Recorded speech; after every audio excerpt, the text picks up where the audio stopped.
Tension বা মানসিক চাপ শরীরের জন্য ক্ষতিকারক। মানসিক চাপ শরীরের রোগ প্রতিরোধ ক্ষমতা কমিয়ে দেয়, ফলে বিভিন্ন রোগ সহজে শরীরে বাসা বাঁধে। অতিরিক্ত মানসিক চাপ হজম ক্ষমতাকে ব্যাহত করে। এর ফলে ওজন বৃদ্ধি বা হ্রাস, পেটের আলসার এবং খিটখিটে অন্ত্র সিন্ড্রোম হতে পারে।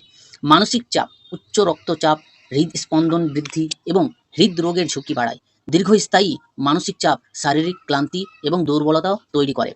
অতিরিক্ত চিন্তা এবং উদ্বেগের কারণে ঘুমের সমস্যা হতে পারে। অনেক সময় মানসিক চাপ থেকে মাথা ব্যথা, বিশেষ করে টেনশন, হেডেক হতে পারে।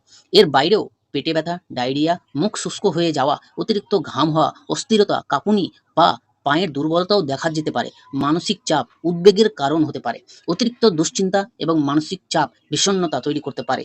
মানসিক চাপ মনোযোগের অভাব সৃষ্টি করতে পারে। মানসিক চাপ কাজের গতি কমিয়ে দিতে পারে। মানসিক চাপ সামাজিক সম্পর্ক দুর্বলতা করে দিতে পারে। মানসিক চাপ আত্মসম্মান এবং আত্মবিশ্বাস কমিয়ে দিতে পারে। দীর্ঘস্থায়ী মানসিক চাপ বিভিন্ন শারীরিক ও মানসিক সমস্যা তৈরি করতে পারে। এর মধ্যে রয়েছে হৃদরোগ, ডায়াবেটিস, উচ্চ রক্তচাপ, গ্যাস্ট্রিক সমস্যা ও মানসিক স্বাস্থ্য সমস্যা।